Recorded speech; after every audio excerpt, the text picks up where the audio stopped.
Section 5, the Leyden Papyrus and the Leaden Rainbow.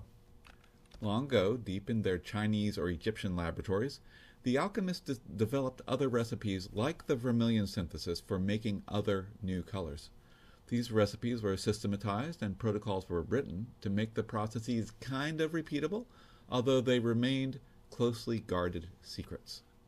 China and Egypt were the world's best empires at making colors because they had several advantages: age, wealth, stability, and a prominent artistic tradition for their temples and tombs. These three portraits are Egyptian. Fayum paintings are what they're called. They're made 2,000 years ago. They look much more modern. Such portraits were buried with mummies and they were positioned over the face. Egypt's climate preserved these images long after the faces that inspired them had gone. Their realistic style is Greco-Roman, showing the influence of the Roman Empire over its Egyptian subjects, extending even to how they saw the world. But the pigments used included the most secret alchemical Egyptian color, Egyptian blue.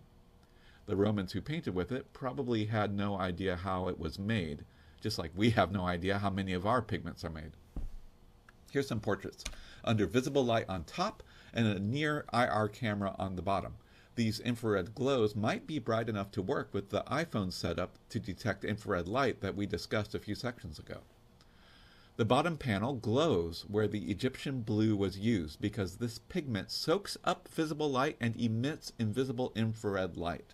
If you go back and look at the IR sort of graph that we had, the Egyptian blue line also has an elevated infrared signal.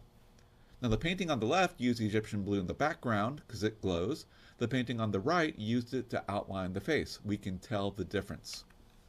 Sometime during the 3rd century AD, the Roman Empire was fracturing and declining. An Egyptian alchemist wrote down some recipes on papyrus for working with metals, minerals, and dyes. These were so valued by their owner that they were buried with him, which, as a book lover, I understand, and preserved for 16 centuries. At Leiden University in Sweden, these were translated and examined, so they are called the Leyden Papyrus and the Stockholm Papyrus. Now, most alchemical manuscripts are written in such elusive and flowery language that they are almost impossible to understand now, but the Leiden and Stockholm papyri are different. This author meant business. These papyri are class notes for Egyptian Alchemy 101, and the thing I want to say is a lot of this alchemy worked and makes colors we can try to reconstruct today. Here's a page where people are trying to recreate the dyes written down, and metals and pigments were also prominent in these documents. We can use the protocols today. The Leyden Papyrus X itself is 16 pages containing 111 recipes in Greek, 90 of which involve purifying, mixing, or writing with metals. Most of them have to do with gold, or more often the metals have the appearance of gold. These false golds were called asim. Gold's opposite, lead, is also prominent. The very first recipe, right here, purification and hardening of lead. Now the 11th recipe involves something else we've already seen, red lead. It tells how to mix pure lead, maybe from the last recipe, with metal oxides and litharge, which can refer to lead oxide with a range of colors between red and yellow. This mixture made a yellowish asim that glittered like gold or fool's gold. We saw this as the white gold that capped the pyramids previously. This recipe makes probably some kind of brass alloy, like the golden penny from previous sections. The most prominent early artificial color comes from lead, and it's mentioned twice in the Leyden Papyrus, was used for 2,000 years. The Egyptian alchemists called it ceruse, but we call it lead white. This color was not a secret, and it was used pretty much everywhere. Mixing this pigment with a sticky binder makes an opaque paint, first used to paint faces as a cosmetic, then used in paintings and on buildings. Mixed with an oil binder, was used in paintings until the 20th century, when less toxic alternatives to lead were finally developed. As described by Theophrastus in the 3rd century, lead white was made with this recipe. Place a brick of lead in a jar, Pour vinegar into the jar and seal it. Wait 10 days, and a white mass like a kind of mold will form on the lead. See, it does look like mold. Scrape off this white stuff, grind it up, wash and pour off the powder, and lead white is left at the bottom. High specific gravity sinks to the bottom. Around 1,000 years later, a version of this exact recipe was still in use. The jar was replaced with an oak chest, the vinegar was replaced with urine, and the chest was buried in dung. This must have produced a better quality of pigment because I can't imagine making such repulsive substitutions without having a good reason for it. But apparently it worked. When demand for white paint increased in the 17th century, this process was implemented in large-scale lead-white factories that went through huge quantities of horse dung, basically doing the same chemistry. They'd roll up lead sheets so they would look like this, and I can only imagine what it smelled like. Because so much lead white was available, most artists before the 20th century used a lot of it. In the 16th century, Leonardo da Vinci mixed 99 parts of lead white with 1 part of vermilion, and this colored Mona Lisa's lifelike face. Lead is found in Van Gogh's paintings as well, and the white parts of ancient buildings were also painted with the stuff. It was an all-purpose white material. Now, chemically, it was lead white was 2 chemicals bound together, lead from column A and carbonate column B. These recipes suffuse the lead metal with carbon suspended in the air.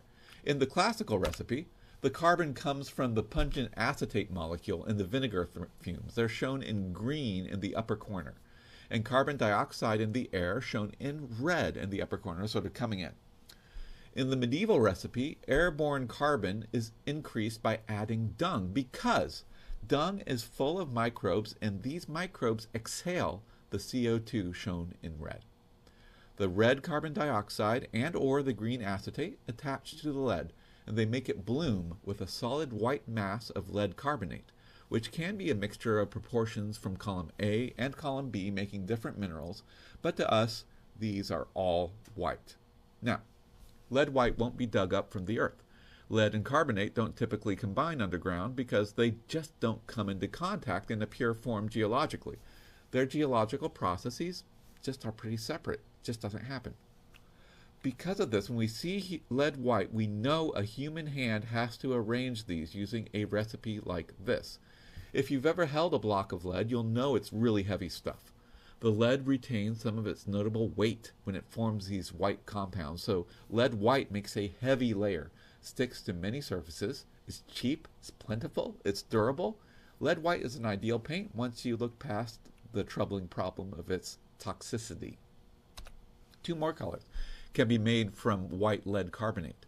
A medieval recipe says, put lead white in a ceramic pot, place that on a fire, because it will change color. When heated in air, lead white turns red, and it becomes minium, as some of the lead loses electrons and oxidizes from lead 2 to lead 4. If a lead pigment is heated so that all the lead becomes lead 4, then its color becomes deep black. Or, if enough carbon dioxide is around at that point, then that carbon dioxide can combine with the red lead, it can make carbonate again, and that makes lead white back again. In this way, it's possible for red lead to either blacken or whiten depending on if you have oxygen or carbon in the air. Chemical relations can make a simple rainbow not in space but in time, as a heated gray lead metal becomes white carbonate, which becomes red oxide, which becomes black oxide, which can be turned to white carbonate again. One of the problems with red lead as a pigment, in fact, is that over time it can change its color and shift its position in the Leyden rainbow. Sometimes a spot of red lead paint can blacken if conditions are oxidizing. Other times it can whiten, especially on surfaces exposed to light, which messes with the electrons, and exposed to carbon. Because red lead was used for millennia, its conversion to lead white has distorted the colors in some famous paintings, including these iconic paintings Van Gogh made of his bedroom. Van Gogh painted 3 versions, each slightly different from the other, all different from real life, as he sought to paint the emotion of comfort that he himself found so elusive. If you've seen this painting, you probably saw this. blue walls, and a brown floor. Here you can see the blue in all three versions. These are even the colors that the Art Institute of Chicago used when they built an exact replica of this room, then they rented it out overnight on an Airbnb. You could actually stay in the painting. But the problem is, this is not entirely accurate. Van Gogh didn't paint blue walls. In an 1888 letter to his brother Theo, Vincent van Gogh wrote, "The walls are of a pale violet. The floor is of red tiles." So what's going on? The picture in the Art Institute of Chicago does indeed look like this, blue and green on the floor. It's definitely blue. So the museum used portable X-ray fluorescence, and it found lead. Lots of lead throughout the paint of the walls and the floor. Under a microscope, they flipped a tiny flake of the painting over, and they saw it was purple on the inside, with tiny bits of red pigment interspersed. Red lead was originally in this. Carbon, probably CO2, had combined with the red lead and flipped its color back to white. On a recent visit to Chicago, I leaned into this picture and I looked at it closely, and the canvas does indeed hint at red, maybe a reddish gray. Even the red bedspread has a few faded spots.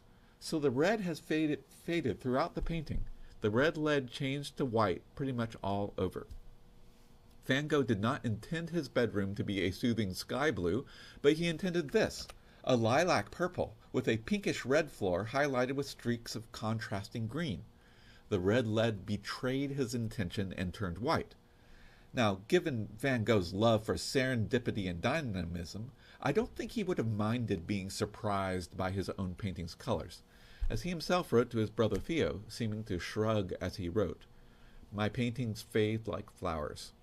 His own changing moods are exemplified in the fact that his art itself changes over time. So watch it while you can.